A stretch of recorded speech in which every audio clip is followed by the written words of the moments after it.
Do you think Arsenal are going to win the league? I think when you go to Chelsea and win 1-0 and you deserve to win, that's a big indicator that you're a very big team. They obviously got beat by United. I watched that game. I don't think Arsenal got a lot wrong. They were very good. And on the day we beat them, I watched them against Southampton. And again, I think it was a point that Southampton deserved. I think the problem that Arsenal have got is they're a very good team. And if Man City weren't in the league, you'd say they're probably going to win the league. But I just don't see Man City being stoppable, really. My prediction is still Man City will win the league. Arsenal are title contenders, though. I think some people have struggled with that. I think we've heard people like Gary Neville and others say, I still expect them to drop off. They won't even admit that they're going to get top four. They are going to get top four. I mean, look, anything can happen, but if you roll the dice 10 times, Arsenal are getting top four 9 times. Of course, there could be a ridiculous collapse for loads of reasons, but I'm 90% sure they're getting top four because they deserve it. Because they're the best team in the league at the moment. So they will get top four. I don't think they'll win the league. But I do believe that they're the only credible... They are the only credible and deserving opposition to Manchester City. Do I want Liverpool to win? Do I bollocks? No, I want a draw. I think a draw is best for United. I mean, I'm just having a look at the Premier League table there. Let me get it up for you as well. I'll put it on the screen so we can look together. Let's have a look together. So there's the Premier League as it stands at the moment. So Liverpool have got 19 points, which would put them 4 points behind United, having played the same amount of games. Chelsea on 21. Brighton, you can't ignore them. Man United. Yeah, I mean, the top 2 are running away with it, and then there's going to be a big battle for top 4. Well, look, Liverpool need to win today. Otherwise, I think their top 4 hopes are over. You can sense that mentality in Liverpool today. Obviously, if Spurs lose, they'll still be in a top 4 race. But they need to wake up. You know, Spurs for Harry Kane, it must be like a busman's holiday because Spurs remind me a lot of England when they have to go for it, like they did against Marseille. They're not bad. But if it's 0-0, they just park the bus. It's only when they go behind they go for it. And it should make it a better game now. You hit the nail on the head when you talk about Spurs, says James.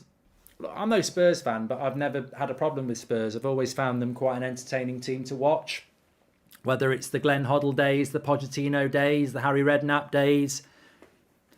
They've always been an entertaining team to watch. I know they don't win anything, but you've always been entertaining, and that's your identity. Now, in your quest to try and win something, is it worth losing your identity? And I don't think it is. I think we all want to be, we all want to win trophies as fans, but we also like the respect. Like, I get so many Arsenal fans who say to me, spot on, Goldbridge, I know you're not an Arsenal fan, but you were one of the few people who said that you can see what Arteta's doing and you stood by him and said he'll do a good job. But I didn't actually say do a good job. I said I could see what he was trying to do. There's no guarantees he was going to do it, but I could see it, and I said patience. And Arsenal fans are loving that. They're loving the fact that people are giving them credit. And we all deep down want to be respected by the world of football because the world of football is massive. You might not be liked, but you want to be respected.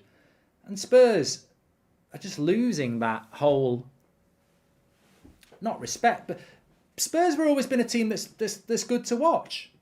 Underdog maybe a lot of the time, but good to watch. They're just terrible to watch at the moment. And I know a few Spurs fans who are struggling with it. They're always going to back their team. They're always going to back their manager.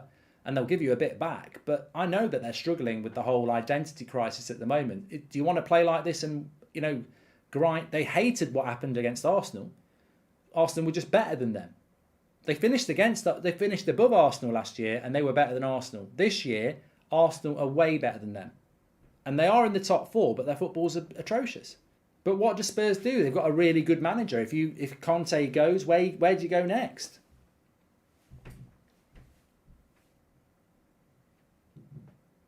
I think Spurs are in a fragile position. Son's talking about he'd like a move. Harry Kane's been talking about a move for a long time. That's your 2 best players. The Spurs squad has become quite workmanlike. There's no number 10 in the Spurs team anymore, is there? And everyone's got a number 10. De Bruyne's, the Brunos, the Mason Mounts. Spurs don't have a number 10. You don't respect City, says Smith. That's bollocks. I mean, I literally said, this is what City fans don't listen about. The league would be better with City out of it. The domination that City have makes the league unpalatable at times. But that doesn't mean that Pep Guardiola is not the best manager in the world and they haven't got some of the best football in the world. Like, nobody's disputing that. People respect Man City in relation to, how good they are. How they got there probably isn't respected. Tanvir makes a good point. Have City earned their respect, though? They've just bought it. Probably a good point. Wish I'd made it. Daniel says, I'm confused why people are surprised about the way Spurs are playing. This is exactly what Conte did it with Chelsea when he won the league, relied on Hazard, Costa and Fabregas on the counter. I think the problem Spurs fans have got, and I suppose I'm not a Spurs fan, but the problem I've got is that I found Spurs very entertaining last year. I think Kulusevski, Son and Kane scored more goals as a front three than anybody else in the Premier League from January to May. There seems to be been a change.